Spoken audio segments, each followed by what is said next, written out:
بسم اللہ الرحمن الرحیم۔ انمول ٹی وی کے انمول دوستوں کو میری طرف سے السلام علیکم۔ آج میں آپ کے لیے لے کر آیا ہوں ایک اور نئی ویڈیو۔ اس ویڈیو میں ہم بات کریں گے قدیم دنیا کے 7 عجائبات کی۔ سو چلیے شروع کرتے ہیں۔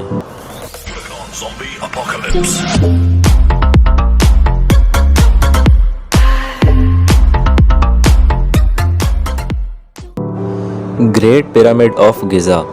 گزا کا عظیم پیرامڈ قدیم دنیا کے 7 عجائبات میں سب سے قدیم ہے اور صرف یہی ہے جو کہ اب تک برقرار ہے۔ گزا کے عظیم پیرامڈ کی تعمیر 2584 قبل مسیح میں شروع کی گئی، جو کہ 2561 قبل مسیح میں اپنی تکمیل کو پہنچی۔ گزا کا عظیم پیرامڈ گزا پیرامڈ کمپلیکس میں موجود 3 پیرامڈز میں سب سے قدیم اور سب سے بڑا ہے، جو کہ موجودہ وقت میں مصر کے عظیم شہر قاہرہ میں موجود گزا کے ساتھ ملحق ہے۔ اس پیرامڈ کی تعمیر قدیم مصر کے لوگوں نے کی تھی۔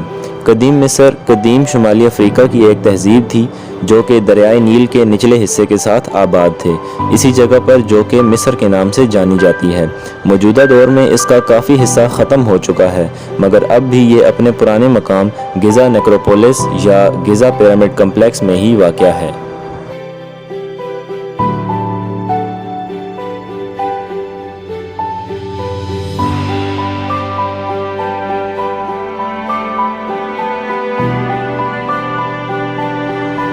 Hanging gardens of Babylon. دراصل ان باغات کا اصل نام ہینگنگ گارڈنز آف نینیوا ہے، جنہیں غلطی سے ہینگنگ گارڈنز آف بیبلون کے نام سے جانا جاتا ہے۔ یہ باغات قدیم دنیا کے ان 7 عجائبات میں سے ایک ہیں جن کا ذکر ہیلینک ثقافت میں ملتا ہے۔ ان باغات کو انجینئرنگ کا ایک عظیم کارنامہ قرار دیا جاتا ہے، جس میں مختلف قسم کے درختوں، جھاڑیوں اور انگوروں پر مشتمل باغات کی چڑھتی ہوئی قطار ہے، جو کہ دیکھنے پر مٹی کی اینٹوں سے تعمیر کردہ ایک بڑے سبز پہاڑ کی طرح معلوم ہوتے ہیں۔ ان باغات کی تعمیر 600 قبل مسیح میں ہوئی۔ اس کی تعمیر بابلونیوں یا اشوریوں نے کی تھی۔ کہا جاتا ہے کہ پہلی صدی عیسوی میں ان باغات کا وجود ختم ہو گیا تھا۔ جدید دور کے مطابق یہ باغات ہلا یا نینیوا کے مقام پر واقع تھے۔ ہلا وسطی عراق کا ایک شہر ہے جو کہ بغداد سے 100 کلومیٹر جنوب میں دریائے فرات کی ہلا شاخ پر واقع ہے، جبکہ نینیوا ایک قدیم اشوریائی شہر تھا جو جدید دور کے شمالی عراق میں موصل کے مضافات میں واقع ہے۔ Temple of Artemis. Temple of Artemis, جسے اکثر اوقات ٹیمپل آف ڈائنا کے نام سے بھی جانا جاتا ہے، ایک قدیم دیوی آرٹیمز کے لیے تعمیر کیا گیا تھا۔ آرٹیمز ایک رومی دیوی تھی جو کہ ڈائنا کے ساتھ وابستہ تھی۔ ٹیمپل آف آرٹیمز ایک پارسی مندر تھا جو کہ ایفیسس میں واقع تھا۔ اس مندر کو 2 بار مکمل طور پر پھر سے تعمیر کیا گیا، ایک بار تباہ کن سیلاب کے بعد اور اس کے 300 سال کے بعد آتش زدگی کے ایک عمل کے بعد اس کی تعمیر دوبارہ کی گئی، اور اپنی آخری شکل میں یہ قدیم دنیا کے 7 عجائبات میں سے ایک تھا۔ پہلی بار اس کی تعمیر 550 قبل مسیح میں ہوئی اور دوسری مرتبہ 323 قبل مسیح میں۔ اس کی تعمیر یونانیوں اور لیڈینز نے کی تھی۔ لیڈینز اناطولیہ کے لوگ تھے جو لیڈیا میں رہتے تھے، جو کہ مغربی اناطولیہ کا ایک علاقہ ہے۔ 356 قبل مسیح میں ہیروسٹریٹس نے آگ لگا کر اس مندر کو تباہ کر دیا تھا۔ ہیروسٹریٹس ایک یونانی آرسونسٹ تھا جس نے اس مندر کو تباہ کر کے صرف اور صرف بدنامی کو اپنے نام لکھوایا۔ جدید دور کے مطابق یہ مندر ترکی میں سلجوق کے قریب واقع تھا۔ سلجوق ترکی کے صوبے ازمیر میں ضلع سلجوق کا مرکزی قصبہ ہے، جو کہ قدیم شہر ایفیسس کے شمال مشرق میں 2 کلومیٹر کے فاصلے پر واقع ہے۔ Statue of Zeus at Olympia. Zeus کا مجسمہ ایک بہت بڑا مجسمہ تھا جو تقریباً 12.4 میٹر یعنی 41 فٹ لمبا تھا۔ یہ مجسمہ یونانی مجسمہ ساز فیڈیاس نے 435 قبل مسیح کے ارد گرد اولمپیا، جو کہ یونان میں واقع ہے، کے احاطے میں بنایا تھا اور پھر اسے ٹیمپل آف زیوس میں کھڑا کیا تھا۔ زیوس قدیم یونانی مذہب میں آسمان اور آسمانی بجلی کا دیوتا تھا، جو کہ اولمپس کے دیوتاؤں کے بادشاہ کی حیثیت سے حکمرانی کرتا تھا۔ اس مندر کی تعمیر 466 قبل مسیح میں شروع ہوئی، جو کہ 456 قبل مسیح تک جاری رہی۔ جبکہ یہ مجسمہ 435 قبل مسیح میں تیار کیا گیا اور پھر اسے مندر میں کھڑا کر دیا گیا۔ 5ویں-6 صدی عیسوی میں اس عجوبے کو توڑ کر پھر سے قسطنطنیہ کے مقام پر تعمیر کیا گیا تھا، جسے کہ بعد میں آگ لگا کر تباہ کر دیا گیا۔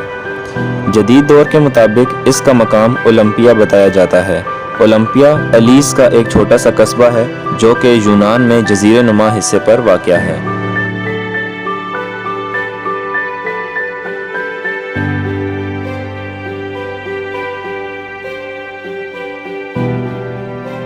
موسولیم آف ہیلیکارنسس۔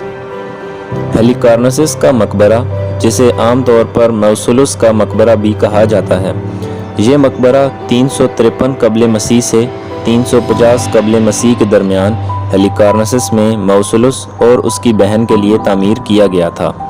موسولس اناطولیہ کا مقامی تھا جو کہ کاریا سے تعلق رکھتا تھا اور اشیمنید سلطنت میں ایک ساتراپ تھا۔ اس کی تعمیر یونانیوں، پارسیوں اور کارینز نے کی تھی۔ کارینز کاریا کے قدیم رہائشی تھے جو کہ اناطولیہ کے جنوب مغرب میں واقع ہے۔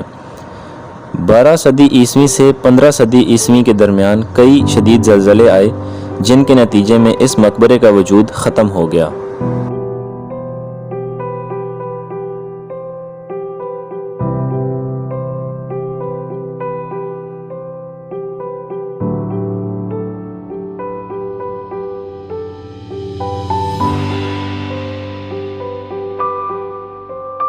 کولاسس آف روڈز۔ کولاسس آف روڈز یونانی سورج دیوتا ہیلیوس کا ایک بہت بڑا مجسمہ تھا۔ یہ مجسمہ 280 قبل مسیح میں یونانی مجسمہ ساز چارلز آف لنڈوس نے بنایا اور پھر اسے روڈز کے شہر میں اسی نام کے یونانی جزیرے پر کھڑا کیا گیا تھا۔ اس کی تعمیر 292 قبل مسیح میں شروع ہوئی جو کہ 280 قبل مسیح میں مکمل ہوئی۔ 226 قبل مسیح کے شدید زلزلے کے نتیجے میں یہ مجسمہ تباہ ہو گیا تھا۔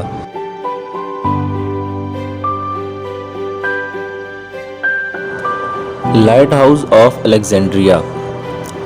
لائٹ ہاؤس آف الیگزینڈریا، جو کہ فیروز آف الیگزینڈریا بھی کہلاتا ہے، ٹولمیک بادشاہت کا بنایا ہوا لائٹ ہاؤس تھا جو کہ ٹولمی II فلاڈیلفس کے دور میں تعمیر کیا گیا۔ اس کی مجموعی اونچائی تقریباً 100 میٹر یعنی 330 فٹ بتائی جاتی ہے۔ یہ لائٹ ہاؤس 280 قبل مسیح میں یونانیوں اور ٹولمیک ایجپشینز نے تعمیر کیا تھا۔ ٹولمیک کنگڈم ایک قدیم ہیلینسٹک ریاست تھی جو کہ مصر میں مقیم تھی۔ 956 صدی عیسوی سے 1303 صدی عیسوی کے درمیان آنے والے 3 شدید زلزلوں سے یہ لائٹ ہاؤس بری طرح متاثر ہوا اور کھنڈرات کی شکل اختیار کر گیا تھا۔ اس کے کچھ حصے 1480 صدی عیسوی تک باقی رہے، جس کے بعد اس کے بچے ہوئے پتھروں کو سلطان الاشرف سیف الدین قیتبے کے قلعے کی تعمیر میں استعمال کر لیا گیا اور یوں اس لائٹ ہاؤس کا وجود بھی دنیا سے ختم ہو گیا۔